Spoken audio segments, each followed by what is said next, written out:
Permanent Secretary, colleagues and friends, good morning and welcome to the University of Rwanda. The University of Rwanda is 2 years old. We're now in our third academic year. Pretty impressive, hey? We are the merger of the 7 public universities in Rwanda. And since we merged those 7 public universities, we have taken into our family 5 other public institutions. So over the last 2 years, we have merged 12 public higher learning institutions into this one university. We now have 31,000 students over 14 campuses in this country, 1,450 academic staff, and just over 1,000 administrative staff. We're writing a wonderful, beautiful story about higher education in this country. Let me ask you to look at our logo. The logo was drawn by one of our students as a result of a student competition. She chose the color blue because she said that blue for her represents courage, that universities need to have courage, and that our university, as the merger of 12 institutions, needed an awful lot of courage. She drew that arc, that almost circle, because she said we need to demonstrate our oneness. We need to articulate our oneness because we all share in the same mission to serve this beautiful nation through education, through research, and through service. She uses stylized letters for you and our, because she says those stylized letters speak of creativity. She says that universities need to be creative, need to think differently, need to change mindsets. And if you look closely at the letters U and R, you will see 3 ribbons coursing through those letters. And she says those represent the 3 colors that course through the flag of this wonderful nation. Because this is the University of Rwanda, born of Rwanda, reflecting Rwanda and its values, and solving the problems of Rwanda. Innovation, if nothing else, is about transformation. And transformation is something more profound than simply change. And I'm really looking forward to this conference so that I might gain some insights into what you mean by transformation. Because for me, transformation is a complete overhaul of the values and philosophy that underpins everything that we do in this place. His Excellency, the President of the Republic, made a comment some time ago about education. And it went along these lines, that what is the purpose, what is the use of your education if you cannot put it in the service of humanity? Ladies and gentlemen, what is the use, what is the purpose of the programs that we are so proud of if they don't produce graduates that serve humankind? What is the purpose of innovation? What is the use of innovation if we don't put it to the service of our fellow human beings? In reading about this conference, I came upon a new word that I hadn't heard of before. Intrapreneurship. Intrapreneurship. People who act as entrepreneurs within an organization. Ladies and gentlemen, the University of Rwanda welcomes intrapreneurs. And so, in celebration of this new word I've discovered, and forgive my naivety and small brain for not having stumbled on the word before, but in celebration of that, we will be having our own 5-minute soapbox event in future, where I will provide a wooden box for people to stand on and speak for 5 minutes about their ideas for transforming this university, so it truly will become one of the finest universities in this region. A university, ladies and gentlemen, that you will hear a lot more about in the future. So I welcome you. 220 delegates from 30 countries. You're very welcome. I will not be with you at the welcome reception tonight, but I will be with you for the conference dinner tomorrow. I wish you well. You're very welcome. My office is on the top floor. Please come and engage with us and find out more about this remarkable country and this wonderful university. Thank you.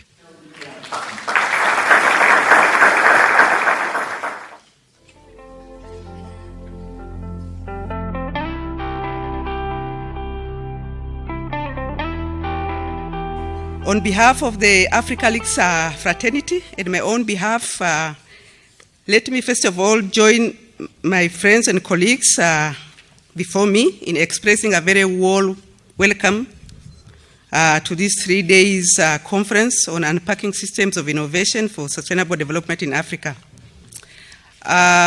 Ladies and gentlemen, the major reason I'm standing before you here is actually to give you a very brief background on AfricaLics. I think this is very important so that we are well informed in the process of the workshop. AfricaLics, in the long-form African Research Network on Economics of Learning, Innovation and Confidence Building System, is a network of researchers and academics interested in strengthening the use of innovation and related activities to speed up social and economic development of African countries. The network was initiated in 2012 in Dar es Salaam, Tanzania, and it is a part of a global network by the name of AfricaLics, which in the long form is a global network of economics of learning, innovation, and competence building system. There are actually three similar regional leagues representing Latin America, Asia, China, and India. Professor Bengtoke Lundvall from the Aalborg University actually is behind the initiation of the global network, but he was also actually very helpful in putting in place the AfricaLics network, and we very much like to thank him, although he is not here, but I hope people here will actually send our message of thank you to him. Distinguished participants, ladies and gentlemen, the major drive behind innovation, behind the initiation of AfricaLics, is the centrality of innovation in social and economic development. As we all know, innate in human is innovation. Innovation is not a new thing. It's as old as human history. It's a common knowledge that human beings since time immemorial have always endeavored to improve on their tools of production and modes of living. However, under the current environment of globalization, innovation has taken a new horizon. It is a tool for competitiveness, including the survival. Without innovation, the very existence of our firms, our companies, our farms, and ultimately even our nation is at stake. So, distinguished participants, now we have come to the objective of this specific conference, having this background in place. This is the second AfricaLics conference that is indicated in the banner. The major objective of the conferences generally is to share and facilitate use of knowledge around the theme of the conference. We have a theme, and we need to share knowledge around that theme. More than 50 research papers on the subject of science, technology, and innovation will be presented. From these, we can learn from each other, derive useful knowledge for policy and other decision-making in science, technology, and innovation, and define new areas for research. I'm also saying that, actually having a conference here or at any other African country is a rare opportunity, because suppose we are able to hold conference every year. The last country in Africa will receive this conference in 54 years. So just count count yourself as really take it as an opportunity. That is rare. We know and admire the way Rwanda is moving forward in terms of social and economic development. We admire what is happening in Rwanda, really. I'm sure science and technology innovation is part of this. But what I can tell you is that if you utilize properly the opportunities that is being presented by this conference, you will move even much faster. Ladies and gentlemen, thank you all for your attention.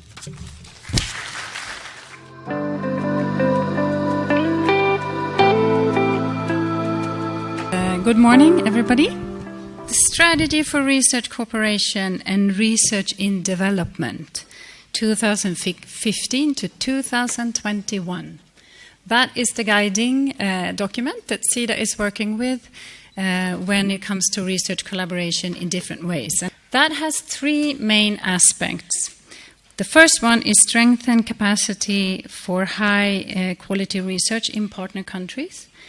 Second being increased production of high quality research of relevance for development. And the third being innovation. There is a real pleasure to be in this room today and see these three coming together as beautifully as they do. It's actually quite a rare opportunity as the funder to be present when this intermingling of these three happens. We have, as we have said, the UR as hosting the conference, and we have a large program with the UR in our bilateral portfolio that goes to the first of these areas. We have AfricaLics and now AfricaLics, which is funded from the global part of SIDA and is part of hosting this conference together with the UR and going towards the second of our areas. And we have also, just to mention in the room, we actually have the vice chair of the Swedish UNESCO Council, which is another important player in the area of innovation and higher education that SIDA is part of funding. And we all come together here today and for the next few days to look at the issue of innovation. Personally, I'm very happy to see this blend happening here in Rwanda, because I was actually working with AfricaLics and AfricaLics before I came to Rwanda and happened to be present in Tanzania when AfricaLics was formed in 2012.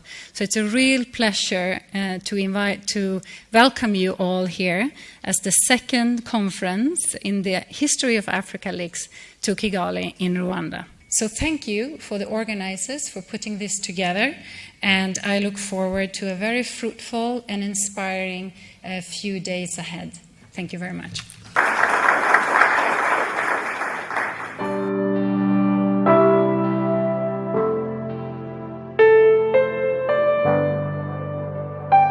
There is a very beautiful song in Kinyarwanda says that in Rwanda we love to receive guests. Twishimiye kwakira abashyitsi. Yeah, I am pleased and honored to be with you today on behalf of Honorable Minister of Education at this opening of the second AfricaLics conference with the theme Unpacking Systems of Innovation for Sustainable Development in Africa. On behalf of the government of Rwanda, the Minister of Education, and on my own behalf, I would like to warmly welcome you all, especially those of you who have traveled for the first time to Rwanda from different parts of the world. Welcome to Rwanda.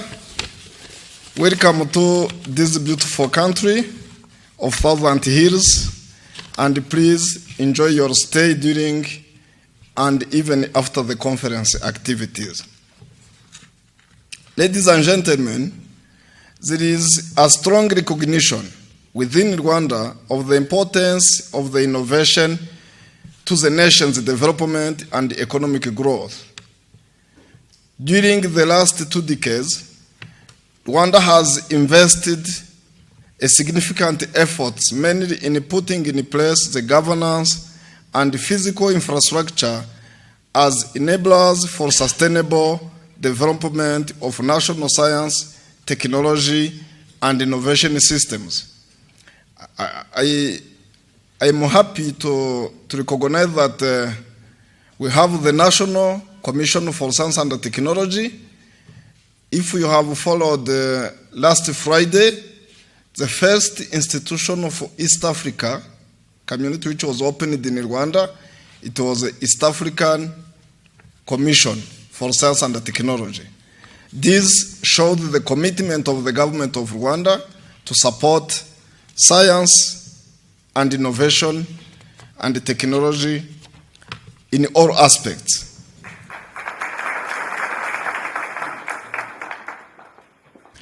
Distinguished participants, ladies and gentlemen, Rwanda, through the University of Rwanda, is proud to host this second AfricaLics conference, and we appreciate the choice of this year's theme, Unpacking Systems of Innovation for Sustainable Development in Africa. This theme is in line with our vision as a country, but it is also an important topic at the continent and global scale. As I conclude my remarks, allow me to thank sponsors of this conference, notably African Center for Technology Studies, the Swedish International Development Agency, and other partners, and of course the University of Rwanda. I equally thank all the organizing and scientific committees that worked very hard to make this important forum happen. Last but not least, I once again to thank the University of Rwanda, the Vice Chancellor, for hosting us at the occasion of this conference. I wish all of you fruitful discussions, deliberations, and hereby declare this second AfricaLics conference with the theme Unpacking Systems of Innovation for Sustainable Development in Africa officially open. Thank you very much.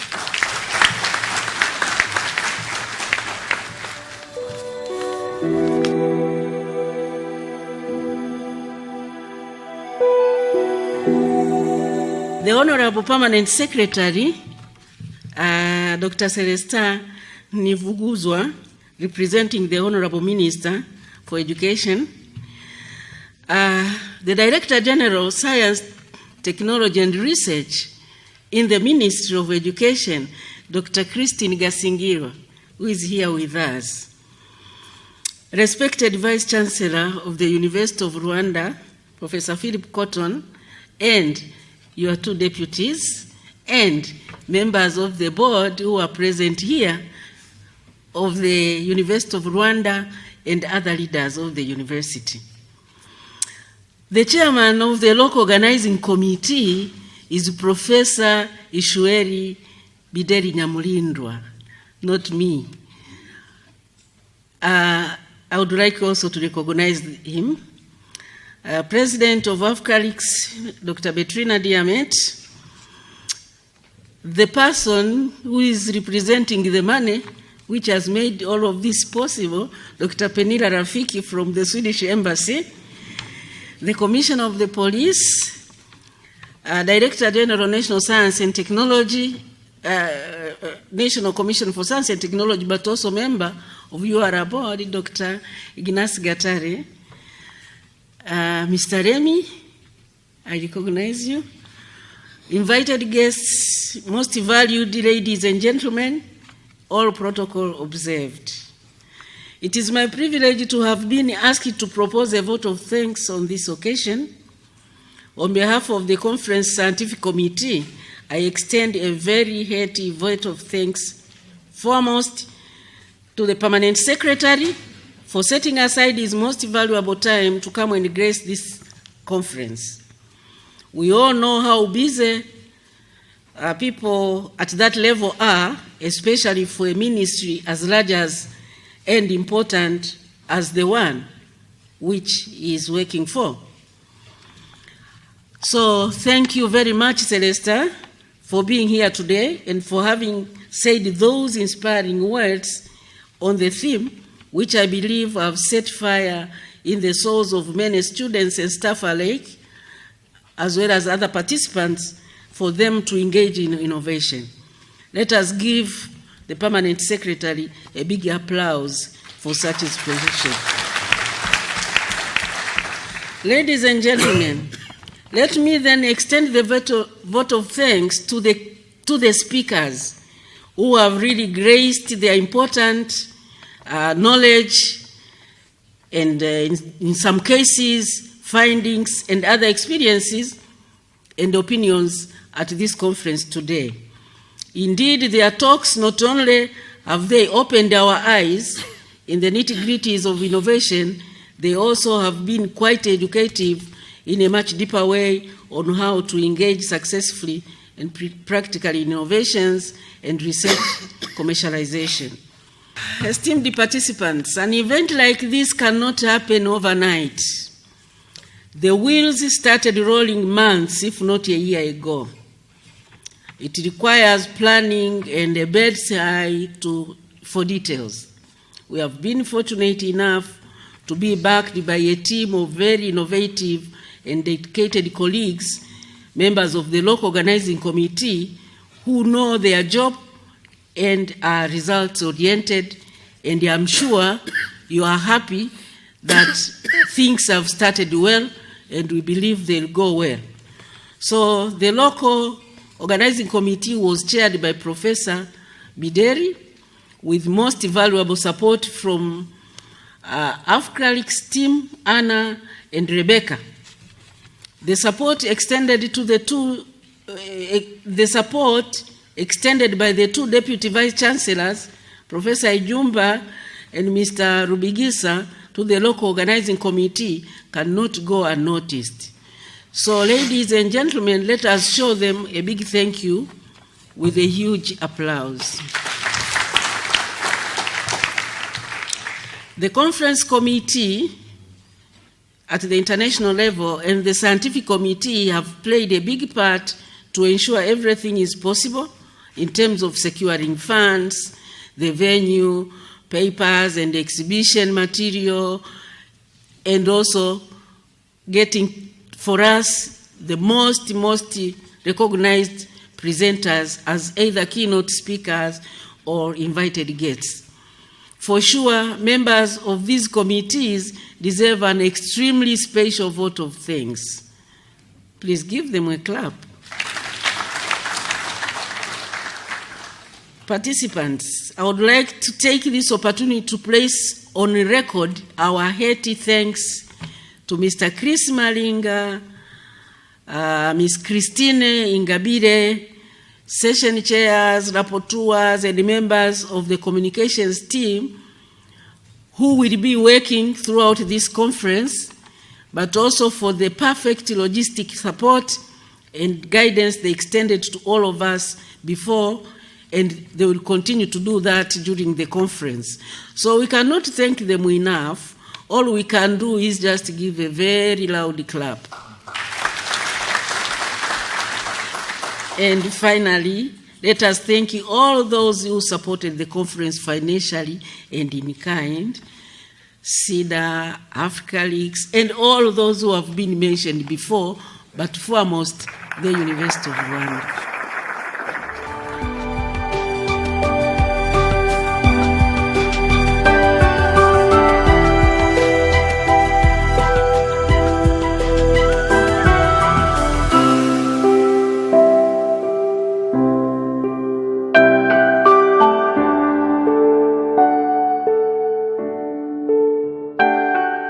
In recent time, I was a part of starting a research and innovation council for our region, and that was also very important. For instance, when AstraZeneca closed down their site, we managed, using this council of research and innovation, to take over that site, and now it's working very well, and we have more employees at the site than ever when AstraZeneca was running it.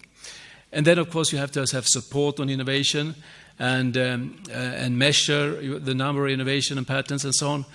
And you also have to show good examples. So, for instance, from Lund University comes Gambro, the first artificial kidney, using ultrasonic in medicine, was from Lund University, 2 of our professors.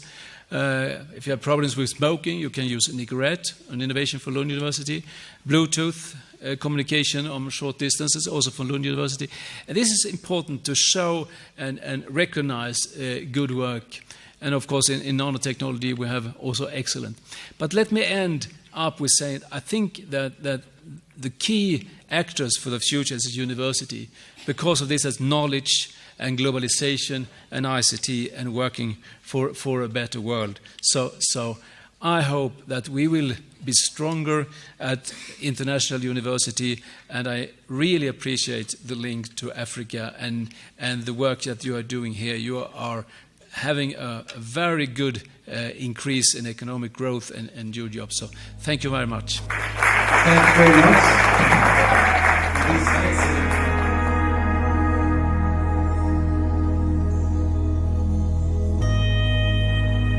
Yeah, hello everybody. Greetings from Aalborg in Denmark. First, I want to wish you a very successful conference.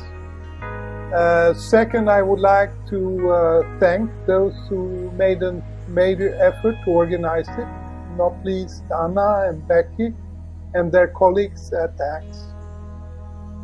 I'm going to speak about what I see as one of the most important challenges for most of Africa's countries and innovation systems. And that is to find ways to turn the current commodity-based growth into what I call knowledge-based development. On one hand, that most national innovation systems are becoming more open, and they need to consciously manage the openness. They need to open up in such a way that they strengthen rather than weaken the national innovation system.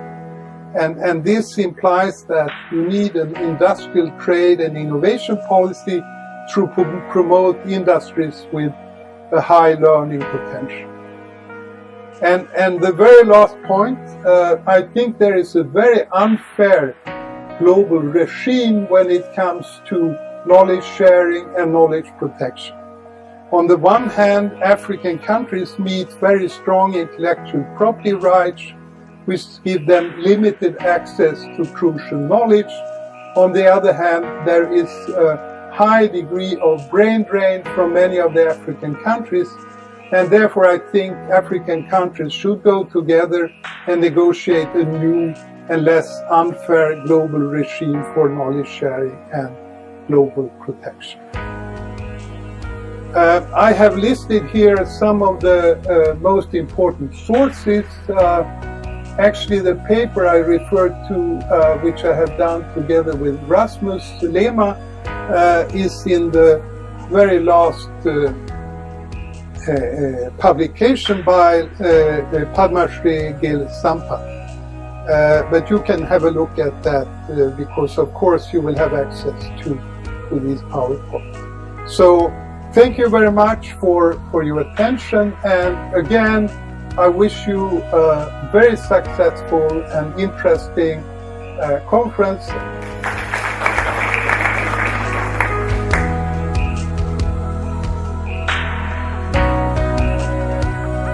The vision of Rwanda and the role of science and technology and innovation. Okay, this is based on the belief, like His Excellency quoted one time, and in fact is a part of what we live every day, that the government of Rwanda in the power of science and in building high economy. Now that economic growth, social development is embodied in the revised vision of 2020, also revised, not the way it was stated in 2000. EDPRS, here I'm quoting EDPRS 2 because we're in the second phase, but EDPRS means economic development and poverty reduction strategies. So we're in the second phase. In other words, through the process of monitoring and evaluation, are we making it? What do we adopt to make sure that it improves? And then the NIKI, otherwise called the Smart Rwanda plans, that is National Infrastructure Communication, National Initiative, in other words, for communication. We had to have something to guide us, because all these would help us transform Rwanda's current agriculture-based economy to a knowledge-based economy by the year 2020. So, by the year 2020, our STI policy started from 2005, now it was 15 years. So when we had gone halfway through, we accumulated experience, we wanted to have it revised because, as I said, Amassejo nta gihome gitaro wanted to acquire and adopt good practice from elsewhere and then to lead the way so that we can transform this. And in this we found that science, technology, and ICT are key enablers for this sort of transformation. Innovation from us, if we share with the other members of the same institution, the same region, we shall be able to achieve not only here locally but globally. I'm sure all of you may have heard of STISA 2024. Okay, we start by innovating, promoting this local, share good experience with neighbors, and then can reach even continental level. Science and technology governance, okay, put in place science and technology fora in which you'll be able to discuss. So in the process, to lay priorities so that in the process we'll even be able to monitor and evaluate what is happening. So implementation frameworks, okay, that should be good coordination mechanism, and then coordination and facilitation where the government may come in to support some of these initiatives. That's where, for example, the government, means public agents, priority activities are to be undertaken by public-funded science and technology-based organization. We're talking about the case of Rwanda. To provide the Ministry and National Commission for Science and Technology with resources to facilitate their coordination roles and appropriate links with the private sector. Okay? So in this case, the three main implementing agencies are like National Commission for Science and Technology. I'm going to show you later the new structure. And then we've got NIRDA, National Industrial Research and Development Agency, and the Science, Technology, Innovation, Research Unit of the Ministry of Education. In other words, the linkages that are there. And then I will say thank you very much for your attention. Perhaps the rest we shall be discussing later. Thank you.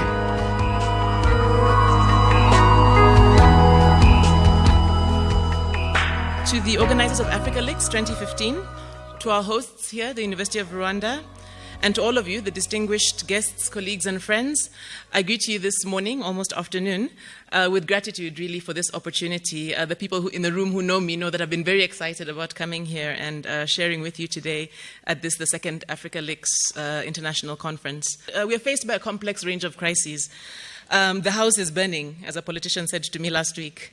So the issues of urban growth and development are really part of this, and they may offer us solutions, but are possibly also facing us with some additional serious challenges. So this is the first conclusion I would like to leave with you.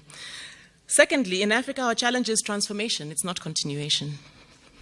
We need to decolonize our future. We need to shift trajectories. We need to come to grips with how to do this. So this is the second point. The third is that innovation is important in helping us get towards these transformed, more sustainable futures. So this conference is very important for this reason. And finally, that it is, at least in my learning and the current directions that I see in the space of foresight and futures thinking, we need to recognize that how, and not simply what, we think about the future is going to be important to our survival. And I think this also applies to the space of science, technology, and innovation. We could start creating more productive jobs, which is a major stake for us in our transformation, but will we? And there are really a lot of questions in terms of that. We're not just growing, but we're specifically urbanizing. Specifically in East and West Africa, if you look at where the growth columns are here, we're really looking at growing quite tremendously. Understanding the space economy is differentiated, contextualized, thinking about these things in a contextualized way really matters. It is the case so far that Africa has a few big metropolises. With our 1 billion people, we have in Africa about 30 cities that have 1 million inhabitants or more. But we also have asymmetric urban networks. In about 29 countries, the biggest city is about 5 times the size of the next large city. So this kind of diffused local urban growth shows relative stagnation of medium-sized towns, and this is of concern if you begin thinking about space economy. So the urban is important, I think, and that's what this marathon of slides that you've actually managed to miss largely leads us to some conclusions. I think what they're beginning to contextualize is that we have large challenges afoot given our population and our economic trends. It also highlights the importance of African cities in our economic development and in our future. Urbanization, the transition from mainly rural to mainly urban settlement, has been characteristic of modern development around the world, and in this context, it seems that many of our cities are likely to shape our African future. However, can we do this sustainably? We are faced with pressure on all sides, on our national resources, on our infrastructure, on our services. We have to find green ways to grow. In ways that limit and maybe also expand our options. It certainly demands greater innovation, and we have to be able to hold it together. Is it possible for us to be less arrogant, less fearful about the work that we're doing? And these are questions for the conference, really, for you. I'm not here to answer them. Is it possible for us to be more imaginative, to invest more in appreciating the novelty that we're faced with, to open up agency to doing or to not doing anything, action and inaction, but planning distinguished from the capacity to be free and to improvise? Can we use closed and open systems thinking and have greater humility about outcomes?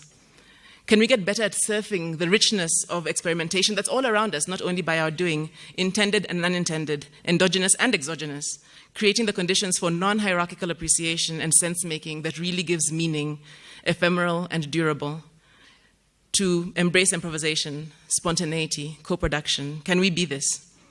Could we be this so that we can respond dynamically, more dynamically, to the range and speed of unfolding crises and circumstances, actors and levers all around us? Can we emancipate ourselves to allow for new memories of the future, to transform our future and the futures of many, our communities, our cities, our Africa? Could we actually be free?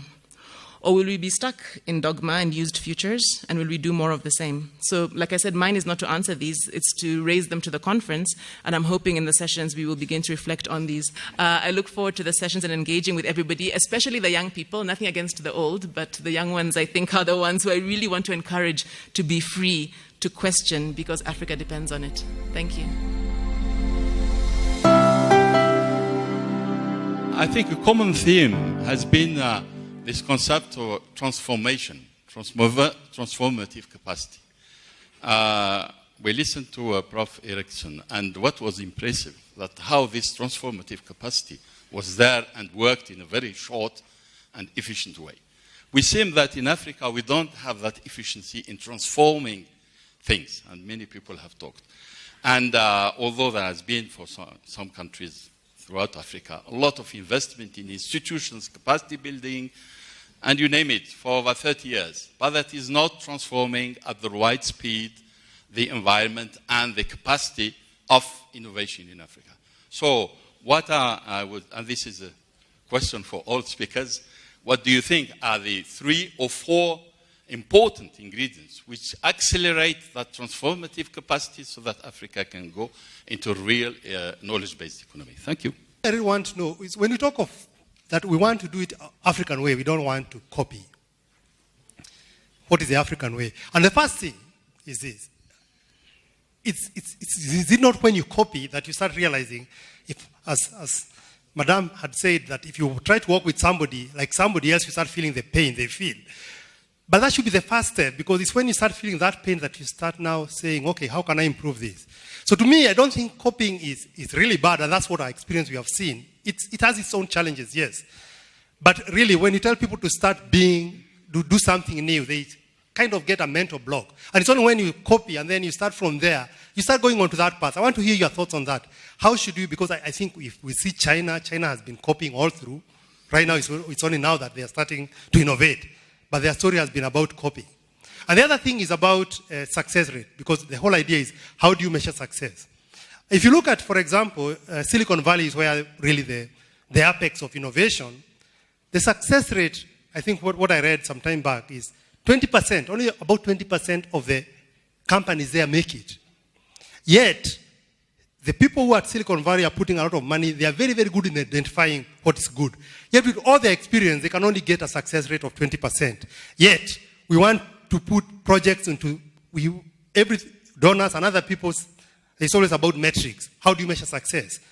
When do we say we are successful? what should be the time period? Because the whole idea is that we should expect a lot of failure, because really, I would say success is a pyramid, is the apex of a pyramid of failures. You have to really fail to success. The same thing like Edison did. 1,000 experiments and you get one right. You have done well. But the most important thing is this. This is very important. I think when I went to China, they said, please, Mamo, don't make in Africa the mistake we made. We did industrialize over 20 years, but at the cost of the environment. How can you in Africa create green industrialization? But if you notice, in Africa, we have industry going down, manufacturing going down, agriculture going down, services up. It's a very strange dynamics we have. How are we going to really do it? Let me just give you a concrete example. This book, Geshe lent me. I was reading it last night. Look what happens in South Africa. South Africa pays substantially more for foreign know-how compared to receipts from the right to use the country's intellectual property.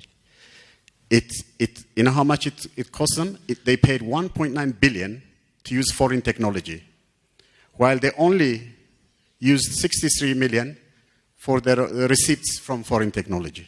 Look how the gap. You see, how do we build up a system where we actually generate from our knowledge our own technology? The Director General also informed us that we need to enhance innovation mindsets.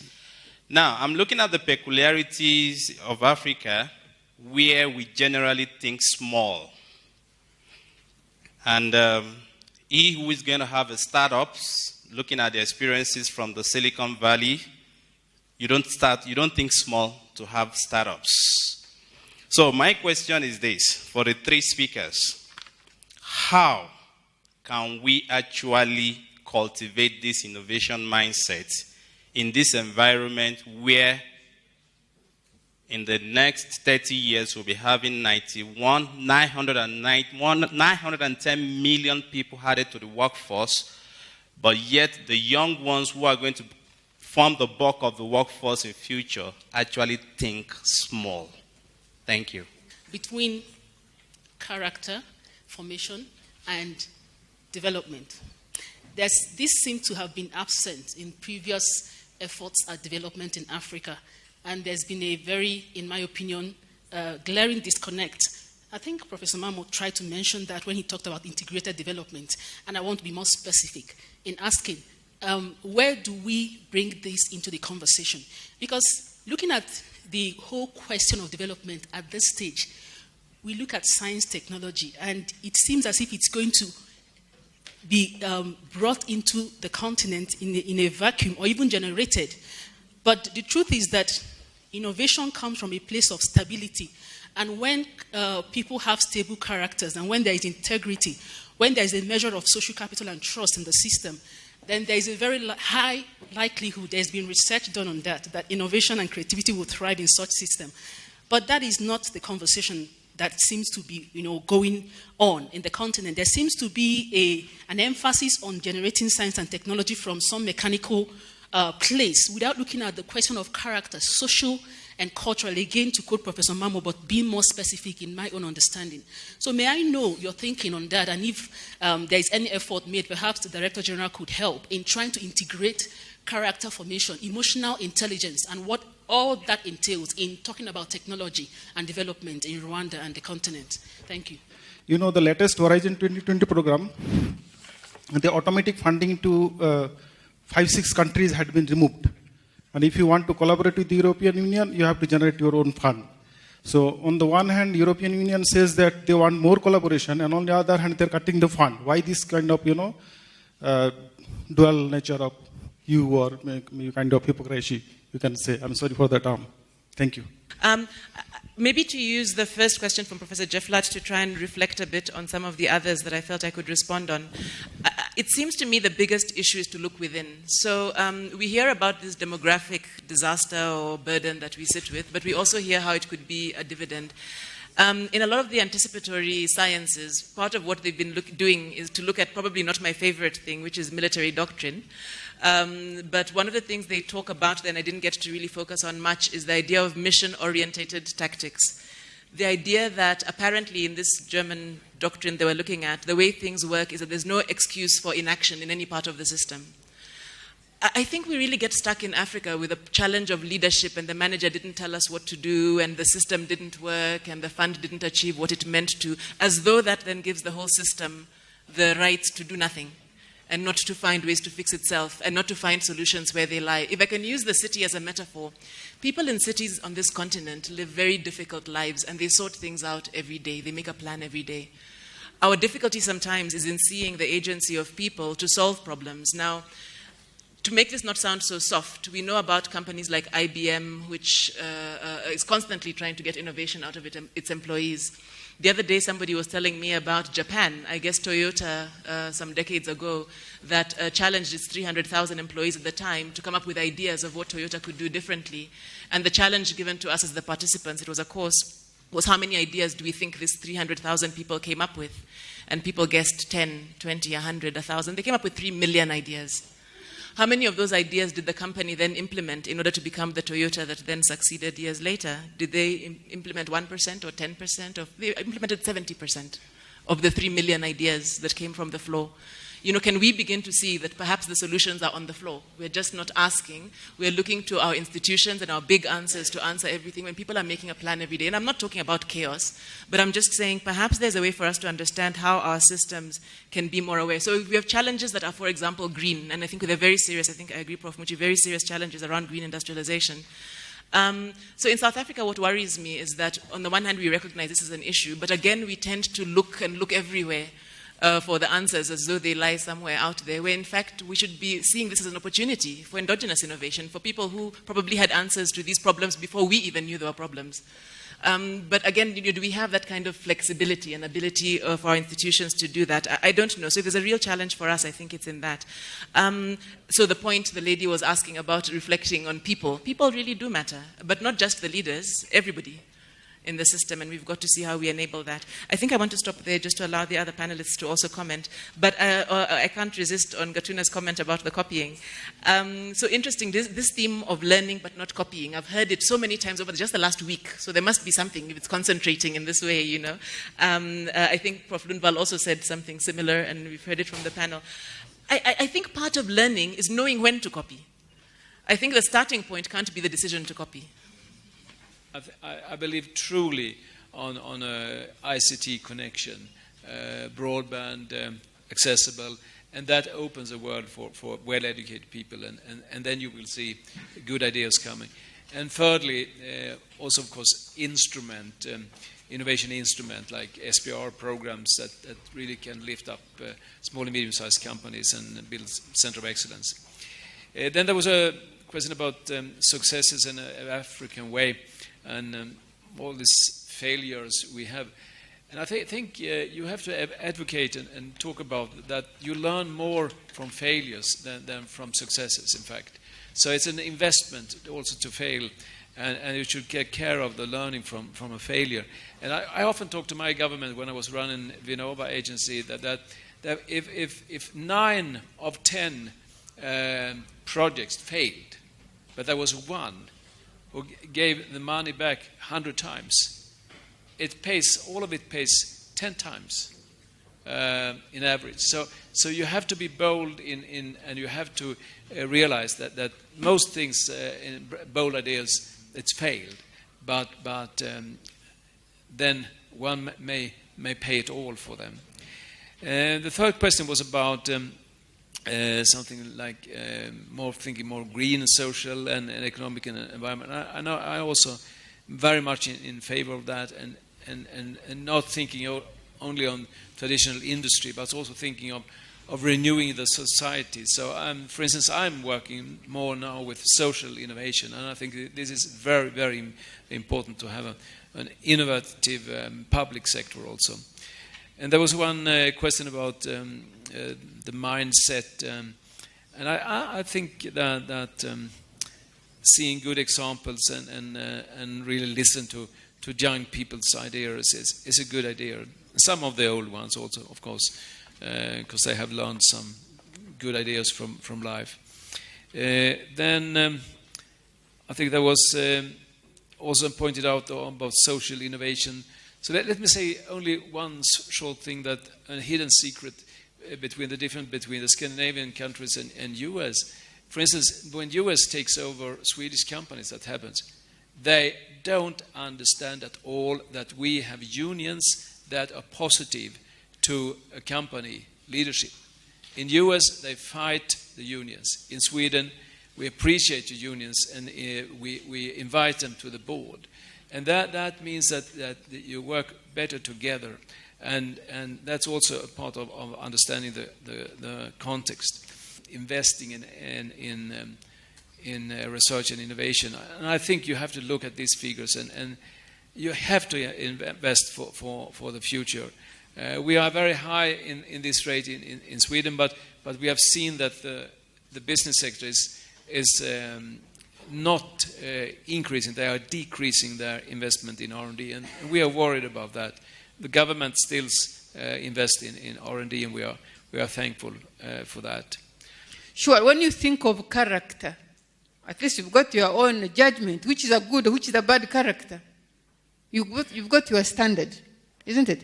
Once a person has not been given a good foundation, just like a building.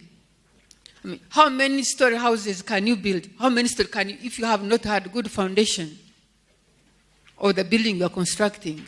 Look at the education system. Let's go back to education system. What do we call values? Do we hold the values anymore? Or we want, because you can speak a foreign language, because you can walk in a particular way, that if you had to look back, the type of education that we're supposed to be having, you would start wondering whether really, now cultural values lay a foundation that will help in self-determination. Let me give another example.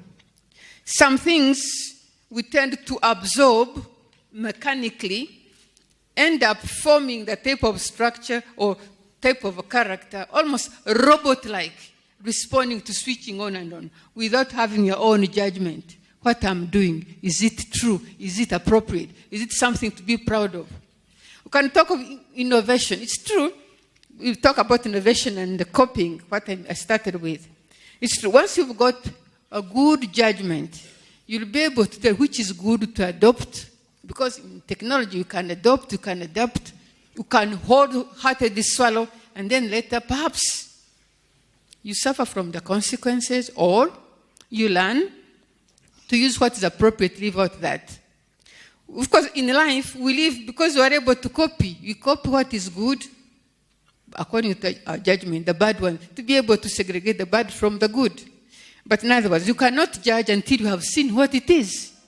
But you must be having the value on which the standards will be basing this. So, true, let's look, let's learn, sift what is not good, give it, what is good, we take it up.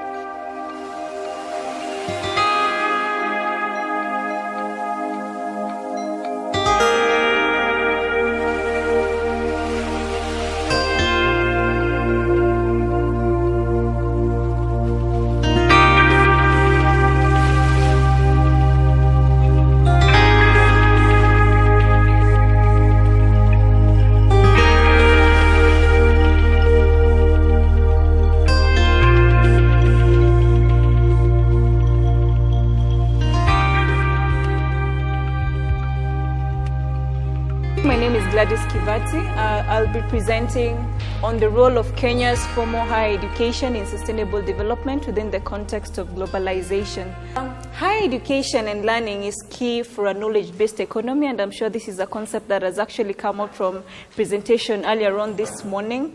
And this has actually been realized. For instance, in the recently launched Sustainable Development Goals, we realized from the Goal Development 4, inclusive and quality education for sustainable development has actually been noted. And one of the targets alongside this SDG is that by 2030, to ensure that all learners have acquired all the skills and knowledge that is needed to promote sustainable development. So to start us off, I will cover the concept of social entrepreneurship as part of introducing what social enterprises are. And You all know too well that entrepreneurship is touted as one of the key drivers of development.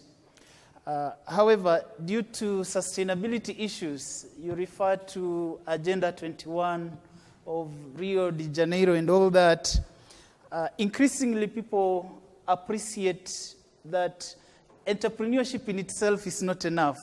We have to introduce what we call a redistributive aspect when it comes to entrepreneurship, such that we are not just creating wealth, but we're also thinking in terms of how to distribute that wealth so that all people may have the kind of life that they can value. I'm looking at social enterprise innovation and surplus capital accumulation among smallholder farmers. Of course, we know capital accumulation is about creating capital, which is basically resources that you require for investment. And to be able to do that, we know that, first of all, you have to generate or to create, but you have also to take care of something we call surplus extraction. And when we come to smallholder farmers, this is key because due to factors, several factors, smallholder farmers will create some sort of surplus. However, because they cannot hold on that surplus, it's extracted by other people. We have problems like middlemen, price fluctuations that lead to eroding the surplus value. So some of the challenges that smallholder farmers face, like in Kenya, we have the liberalization of agriculture where it's supply-demand driven. And because of that, number one, the smallholder farmers are affected by changes in prices. When it's high season, the prices kind of go down when they harvest their produce. And then after that, the prices go up. Remember international world prices of inputs like fertilizer, high prices and such like this. So there are many issues that smallholder farmers face when it comes to surplus creation and surplus appropriation.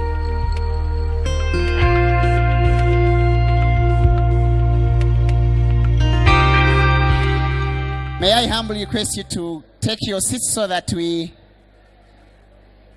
start our program of this welcome dinner.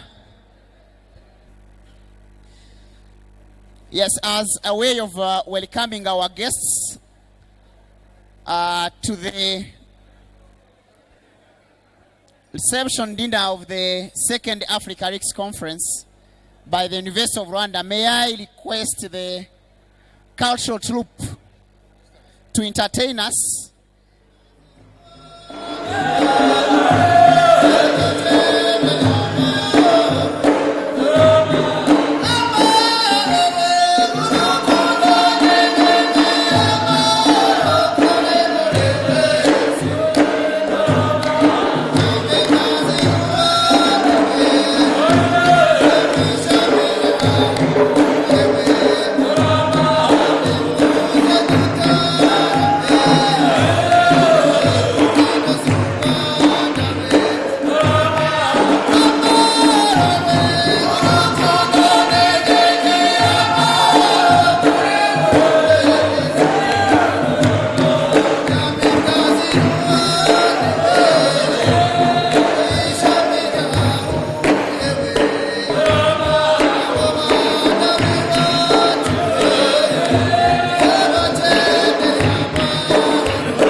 That's our traditional hip hop.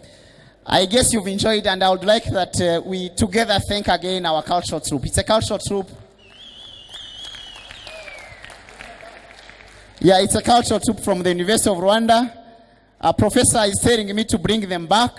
Yes, that was a research proposal. We shall go deeper into data collection and analysis. So more is coming. They will be back, definitely. Welcome, Dr. Bitrina, to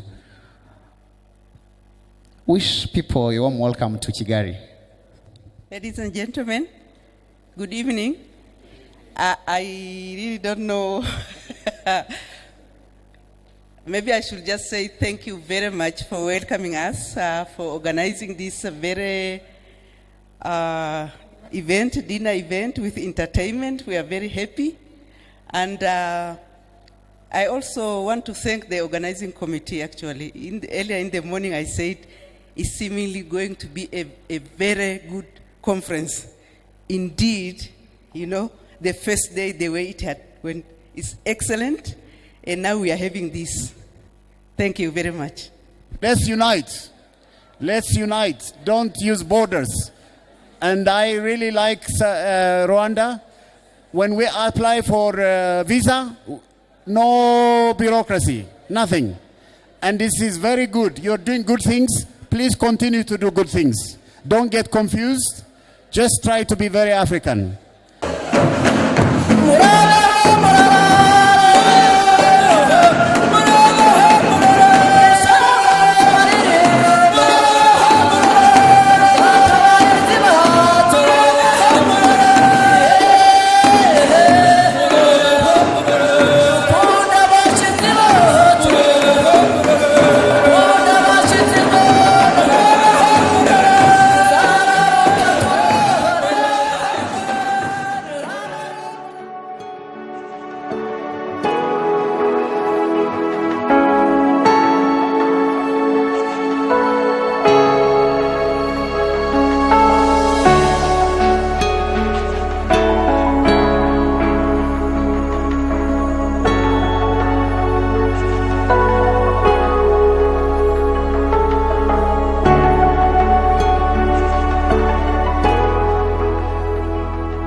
When I was asked to make this presentation, I was thinking about what I should emphasize on. I thought that I should emphasize on the teaching methods that we are adopting in delivering our courses, and to see whether these are the methods that can create the kind of human resource that we expect to push the growth agenda of Africa. And since my days as a bachelor student in the early 1990s, when lecturers used to come to take notes so that students will copy, we are in the 21st century. We are in 2015, and today there are still some lecturers who deliver through dictation. And you would want to wonder whether this is something that can create a student who can think out of the box.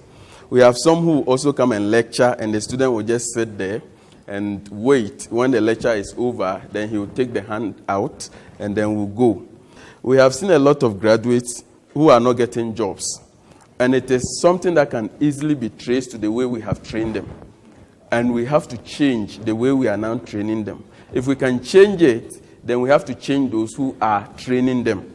So I think that capacity building is very critical in our way forward as a university, and I think as a country as a whole. So on that note, I want to thank you very much for this wonderful opportunity. In fact, if you look at Eastern Africa, when I came to join the academy last year and this year, I have been hearing a lot about innovation. In our part of Africa, we are not discussing innovation as it is being discussed in this part of Africa. So I think a time has come for us to also begin to discuss. Thank you very much. Lack of dedicated courses linking innovation and development. As we've just heard, there's actually a lack of both sets of courses often. And there's certainly a lack of courses that, and we're talking, by courses, I'm talking not about whole programs, but just simply modules inside of programs even a lot of the time. So you don't even have one module that considers the issues around innovation And if you do have a module that considers innovation at postgraduate level, master's, PhD level, it doesn't necessarily always consider the linkage between innovation and development. And that's the bit we see as key. What we're proposing as a solution to move things forward, now that we've got the module up and running, is to, over the next year, to conduct a face-to-face training of the module so people can actually go and study the module and the contents of the module. And alongside that, also do some form of simultaneous training in problem-based learning, because that is the underlying methodology that's underpinning the module itself. And we're going to do a lot more long-term engagement with partner universities. And if we get additional funding in phase 2, we would widen out the number of partner universities that we work with. If my university intends to partner with your organization to offer a Master of Science in Innovation, what exactly is the procedure? Thank you very much. You try to say that this module can fit into programs, different programs, like you have engineering program, or you have technology program, or you have business program, entrepreneurship program. I don't know how it runs, but a lot may need to be explained on how to fit it into different operating programs. I'll give you an example. The University of Nigeria, sometime 2 years ago, developed a new program on climate change innovation, development and economics. And because we want to develop innovations for climate change adaptation, is it the kind of innovation you're talking about? Because we are running at only postgraduate levels, master's and PhD. Can this program fit into such an existing that is the first of its kind in Nigeria anyway, a master's in climate change innovation and economics and development? So how do we fit it into varied programs and it still makes sense? I want to see the robustness of such a program that can fit very easily into other programs. Thank you. I'll give you an example. If you're looking for engineering professors, for instance, in Uganda, you'll probably find most of them in Makerere. I think Peter would agree with me. All of them. So, and those are not very many. So, isn't there a real opportunity in sort of trying to reach more students, sort of countrywide, in order to build capacity within the country, say using technology? So, because I know this is being done in some of the world-renowned universities like the MITs of this world, you find professors sort of teaching thousands of students. But obviously they have good support and good technology infrastructures and so on. So I wonder whether you can comment on whether there's opportunity in sort of having professors reach out to more people. Thank you. On issue of quality of graduates and all of that. Well, one thing that I see that is missing there is actually, I don't know whether it's peculiar to our own situation in Nigeria, but I know that the starting point of problem with respect to quality of teachers is actually the recruitment procedures.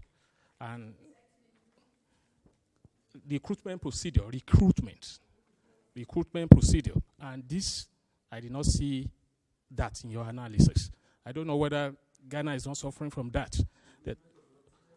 Yes, recruitment of teachers, lecturers. Because when you put garbage in, of course, you get garbage outside. So this is important for discussion. Then again, the issue of emphasis on training and retraining. Like we are here, we are discussing. I'm getting a lot of things. In many cases, your professor will not even want you to go out because he feels that you are becoming too big. I mean, I don't understand so much, but I think we have to pay emphasis on this. Thank you. So what do you do it's quite a challenge. So I know that there are ways we can use ICT to help, but sometimes you also want face-to-face discussion with them. And in case in the class, I want to give group assignment for them to discuss for 10 minutes, how to even group them, 200, no space and all that, it becomes very challenging. And we are adding on to the numbers every day. Then recruitment, I don't think that Ghana has a problem with recruitment of lecturers. We have laid down procedure, and now they are recruiting only people with PhDs, and you have to go through a rigorous process before you are selected. What I think we should be doing is to train them after we have recruited them so that they can teach better. But the quality is okay. The idea of the need to start these discussions in a wider setting. Yeah, I think in terms of what we can do to answer Nicholas's question, how flexible it is, it's as flexible as you make it. I mean, the material is being developed so it's modular and you can pick and take. So we've got examples of people taking 1 week's worth of the material and inserting it into an existing program in an existing module that they have because they lacked that bit of material. And so actually what you'll see on the AfricaLics site, and we're trying, if anybody wants to contribute to the site, we would be very welcome to it. We have a knowledge bank and the materials are on the knowledge bank. And what we would like to do is have much more access to material available so that people can be more proactive in the material that they use and being able to ensure that their teaching materials are up to date and that they do have access to the latest material in this area of innovation and development and the linkage between innovation and development. As you've heard, my name is Pamela Mbreji. I'm a doctoral student at the Gordon Institute of Business Science, University of Pretoria in South Africa. But I'm a Kenyan. I lecture at Technical University, and I'm also a consulting lecturer at Strathmore Business School in Kenya. So the paper I'm going to present is on knowledge acquisition and assimilation for innovation in less developed countries. And I'm going to take a case study of returnees who are operating in the high-tech sector in Kenya.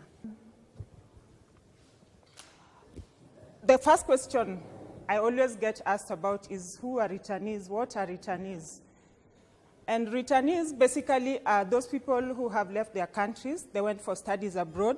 They stayed in those countries, worked for some time, and they go back home to their countries after a while. It could be 10 years, 20 years. But what is coming out in studies in emerging economies, especially countries like India, China, and Taiwan, is that these returnees, when they go back home, they bring with themselves some knowledge and resources, networks, and just connection to resources abroad that actually change the technological outlook of their home countries. And as I was undertaking my research, I find that there's very little to go with when you're talking about less developed countries. Yet we do know that in recent years, there are many returnees who are going back home to less developed countries. The economic downturn in Europe and in most of the Western countries from the late 2008, 2009. And then there's also a lot of changes in less developed countries, just democratization and changes in political atmosphere, like in Kenya. In 2010, we had promulgation of a new constitution. This constitution allowed dual citizenship that was not there before. And that meant that people could actually think of coming back home to take care of the perceived opportunities they thought would come up in the new constitution, new governance structure. And they also had this benefit of doubt that if I go back to my country and I find that those opportunities I'm thinking about are not there, I can actually go back to where I came from and continue with what I was doing.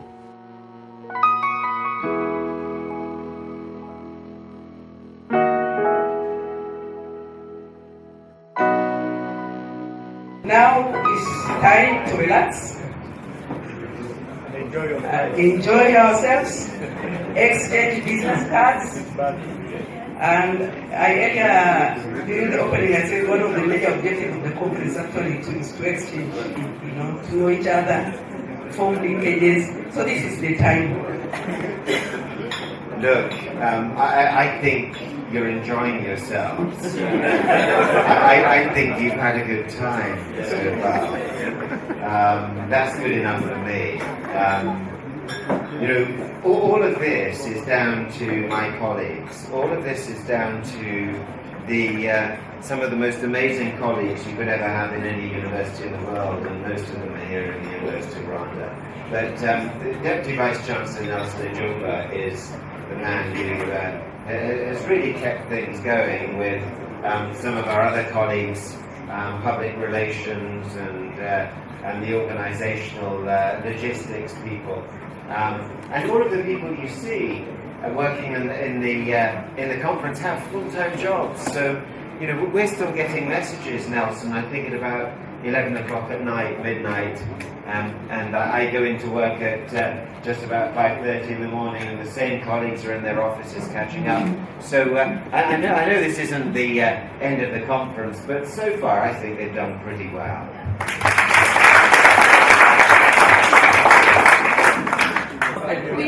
We want to express our appreciation to everybody here. Everybody has worked very, very hard. And I think we ought to clap for ourselves, everybody. To show that you have done so much for us, and we really want you to take it as it is. But it's from the bottom of our hearts, as the AfricaLics family. Don't look at the back. Don't look at the back. Thank you. The other small thing.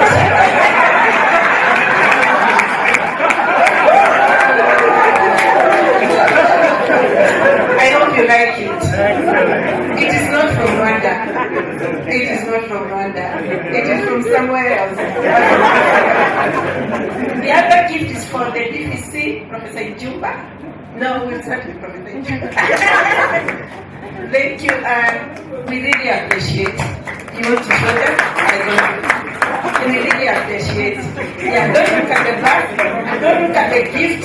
Look at the hearts. And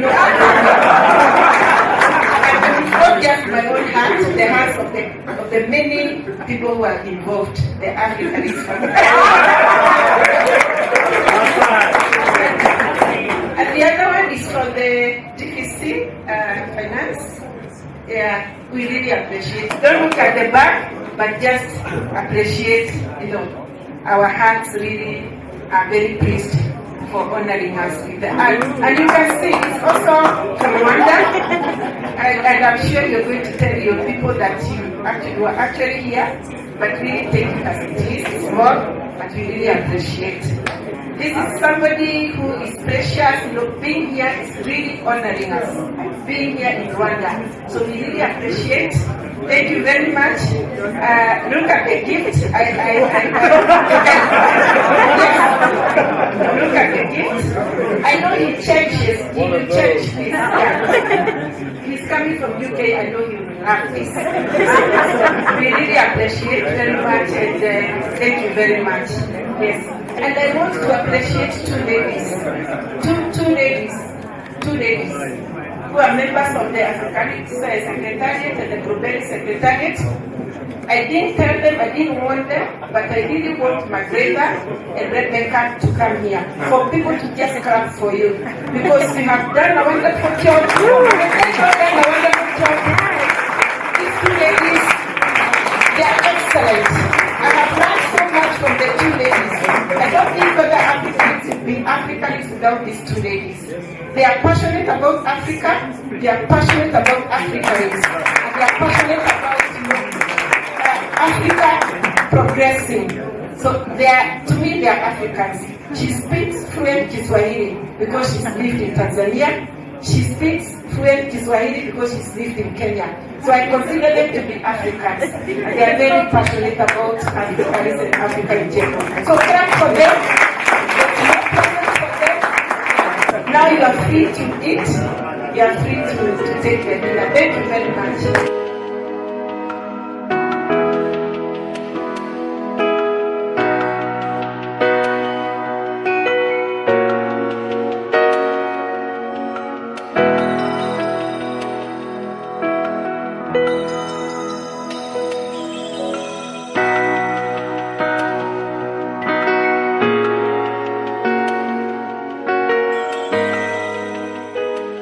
We have, as a university, we have decided that the way to go to make a better impact in the classroom or in the university is to go the PBL way. This has become necessary because I'm sure not only in Ghana, but we are gradually increasing the number of unemployed students.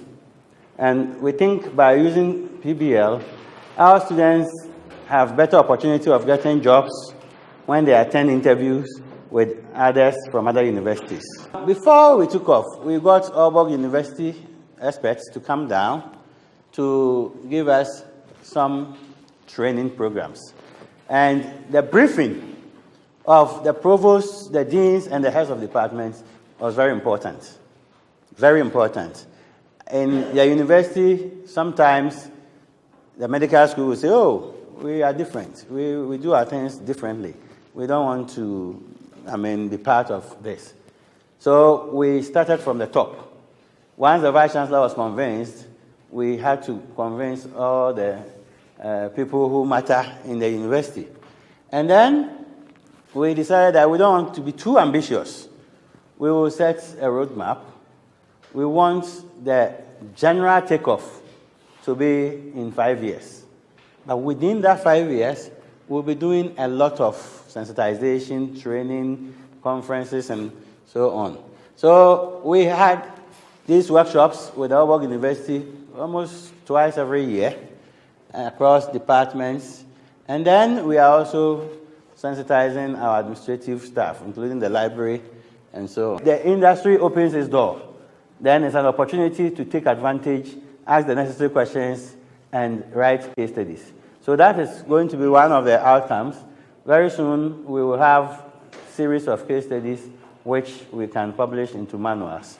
I believe that the students can create magic, even at university level. The problem is that the older you get, the less you believe in magic, but I still think that this applies. I just also wanted to share that although my journey really starts in 2007, as Margaret had mentioned, PBL really started in the health sciences. So at Makerere, we have an older history in terms of applying PBL.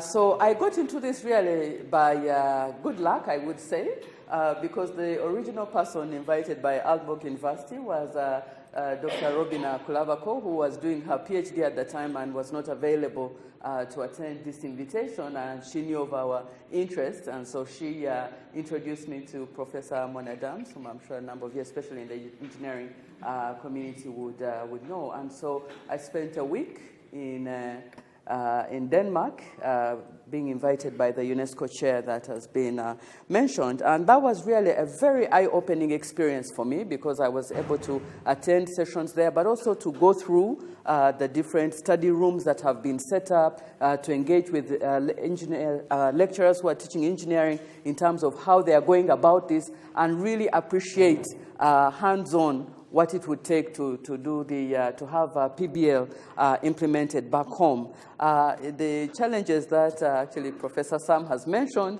notwithstanding, my task was, okay, now when I go back home, how do I do this? Of course, we didn't have the meeting rooms or anything like that as I had seen in Aalborg, but what I really liked about it was the opportunity to get students more actively engaged. And so I came back, and the very first semester, I started introducing a PBL approach to my students.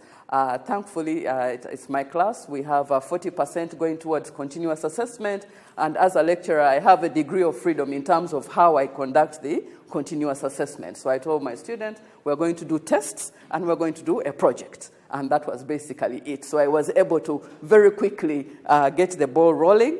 And I introduced this first in a course I was teaching at the time on information and communication technology. Students had to divide up themselves in 5 to 6 groups. So I provided the basic guidelines of what I expected.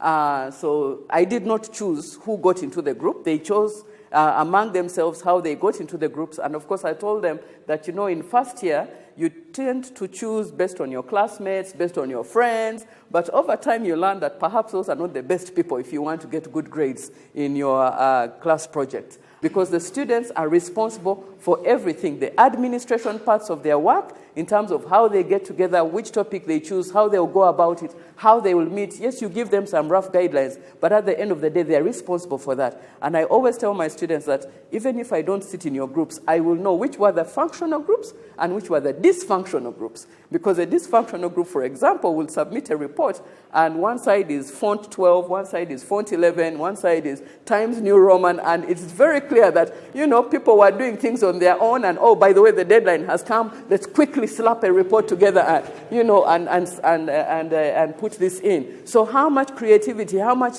design thinking really went into this, and how much of it was like, okay, time to hand in a report. And lastly, that speaks to my last point, is accountability. I keep telling our students, especially for engineering students, and this is not to say other fields don't do it, but engineers, we are problem solvers. That is the number one.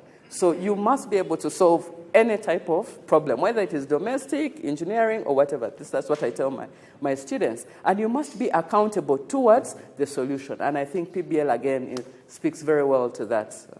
So what I'm wondering, you've just said that really Accra is where the big businesses are. But to me, I think that cluster has huge potential. And probably they can use your expertise. So I'm wondering, how much have you been doing working with that? Well, I have a very brief question. I had a very, short experience when I was in Japan about the other PVL, which is called project-based learning. And you mentioned project-organized problem-based learning. And is there kind of difference or overlap between these two things? Thank you. The teamwork and creativity. I don't know how you appropriate the marks for the students when you assess them. What are your main problems? Is it accounting, how to manage your books? Is it how to brand yourselves and so on?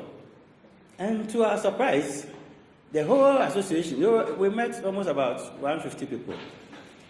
The executive said, oh, currently, immediate need that we have is not any of those you are talking about.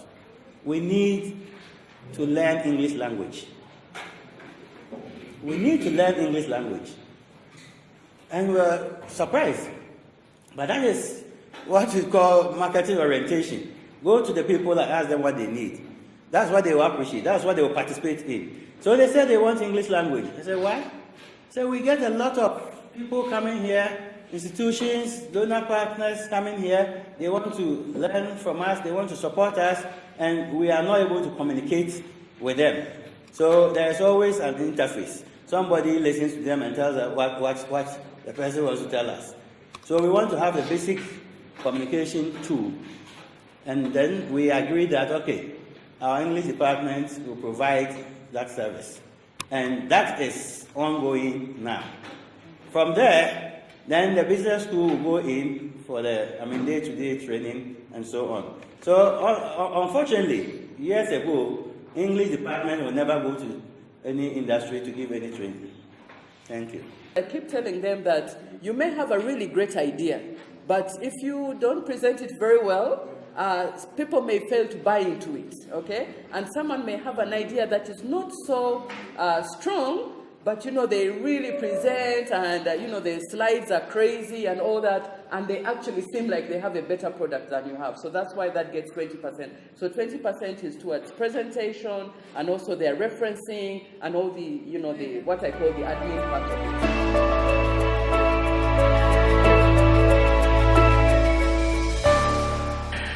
The title that I was given, I think, derived from a workshop that was held in October 2014 in Nairobi.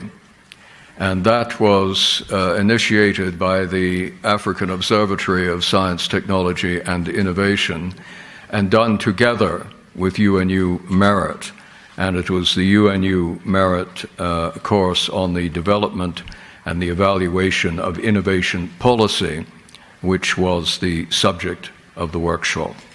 And the reason it came into being at that time was that the observatory is considering doing more such courses in Africa, working on the UNU Merit model. And there came out of that a policy brief, which I think the organizers may have read, and then decided that I would be the obvious person to talk to you. And the issue, as well as doing the standard course, was looking at the science, technology, and innovation strategy for Africa, STISA 2024, and how it was going to be integrated by the member countries of the African Union. So I'm sure you've all read this, and I encourage you to glance at this, and you will see in principle how the two came together. Still a bit of a challenge because STISA doesn't carry with it any resources, and countries are working on how they integrate what they are doing with what STISA is. But remember, it comes from the heads of state in Africa, and there is some expectation in Addis Ababa that things are all going to come together. So now I am here, and I have spent several days, as you have, listening to very interesting presentations by a lot of very good people. I've enjoyed it enormously. Something that I have observed, having been in this business probably for too long, is the variety of language that has been used in the course of the presentations. And we have seen various approaches to the definition of innovation. If we do not have a common understanding of the words public discourse, more to the point, public policy discourse, cannot happen.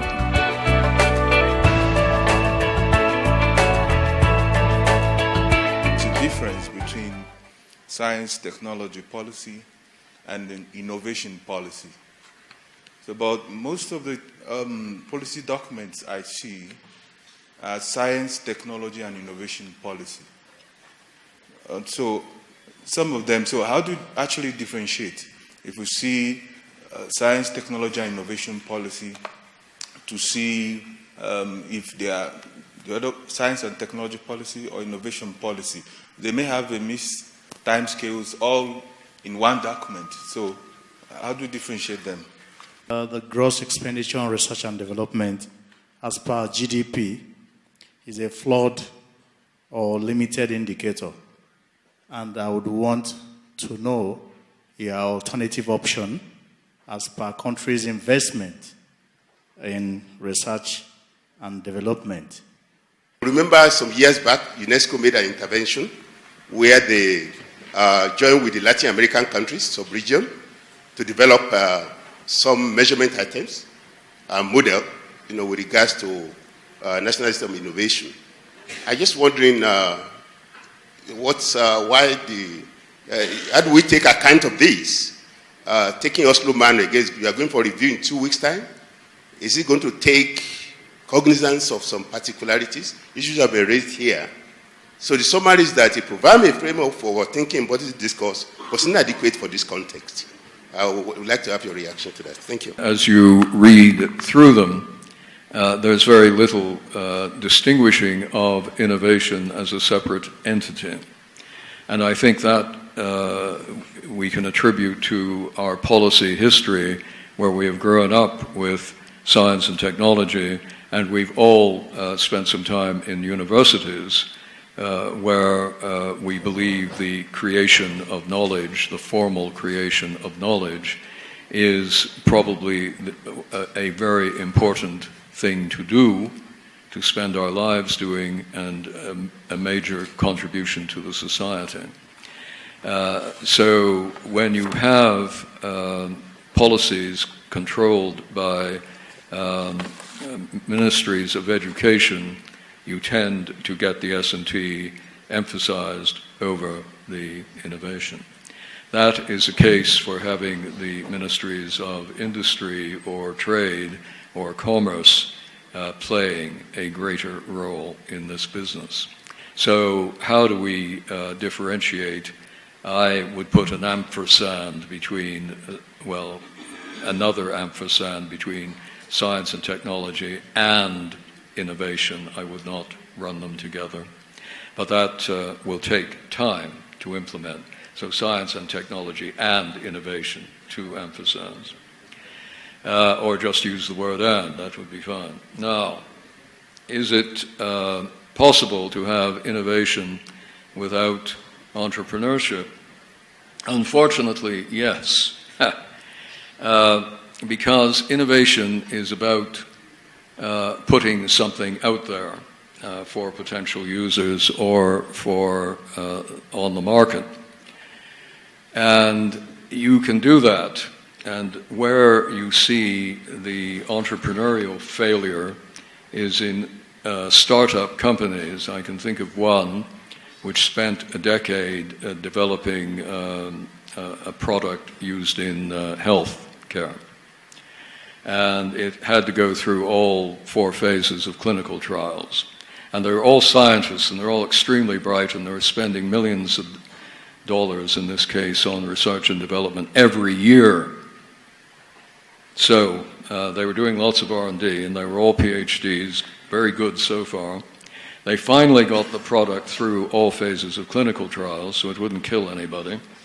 They put it on the market, but they didn't know how to manage the market. They went bankrupt almost immediately. Moving on to the inadequacies of Frascati and Oslo, and the issue with the African context. This was debated in 2007 in Maputo, and it's an ongoing debate, so I'm pleased that you put it on the table. I'm going to say 2 things. Let's see if I can limit myself to 2 things. As the Oslo Manual went through its last revision, 2003 to 2005, RESIT, which is a body in Latin America which deals with indicators, proposed an annex to Oslo to interpret it for developing countries. And that was agreed. So the Oslo Manual carries with it an annex which interprets the manual for use in developing countries. That was a step. Then it was suggested that such an annex be developed for Frascati, and it was. So there is an annex, an electronic annex available from the OECD, which interprets the application of Frascati in developing countries. Now, both were a beginning, because I can tell you the OECD 20 years ago, 30 years ago, wasn't thinking immediately about developing countries. What is different now is that Angel Gurria, he's Mexican, is the Secretary General, and he is bringing in developing countries. He's Mexican. A lot of the ones that he is bringing in come from Latin America. But other interests bring in to balance small countries around Europe.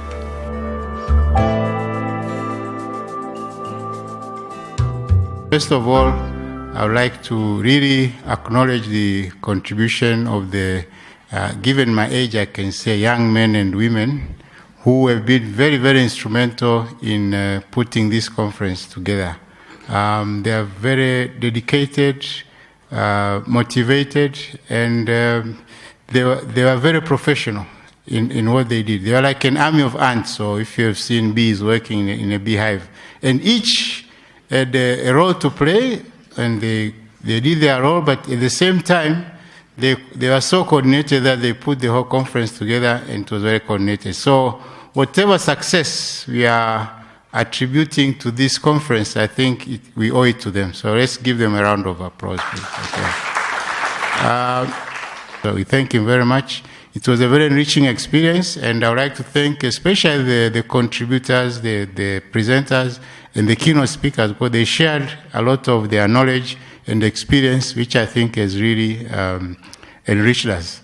I would like to also thank all the other people who have really contributed, the hotel management, the drivers, the exhibitors outside, CEDA for the money, of course, others wouldn't have been here, and everybody who has played a role to make this conference a success. Thank you very much. If I've forgotten anybody, I can safely say all protocols observed. It is easy to sing when the streets themselves are alive with singing, when the drum beats, the rhythm in us all.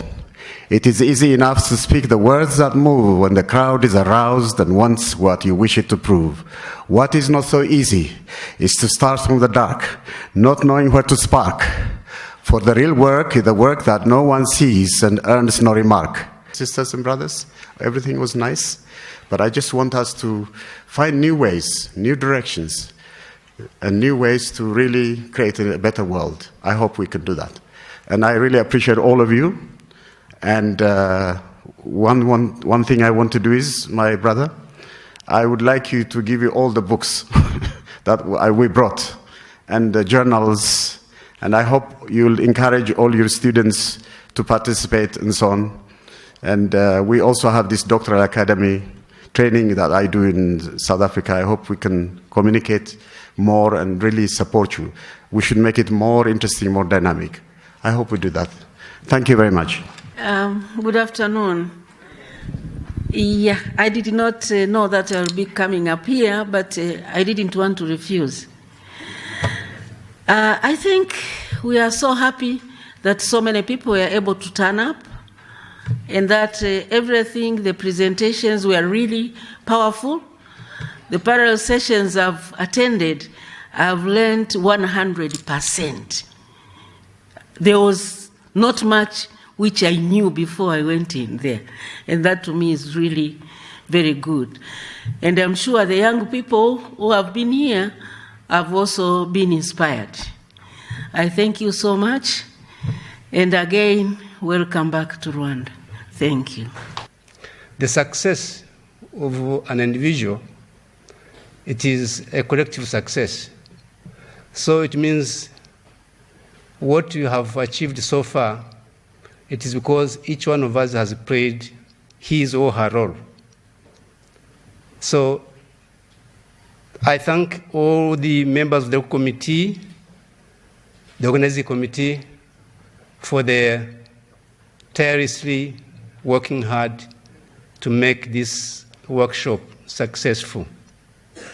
Thank you very much.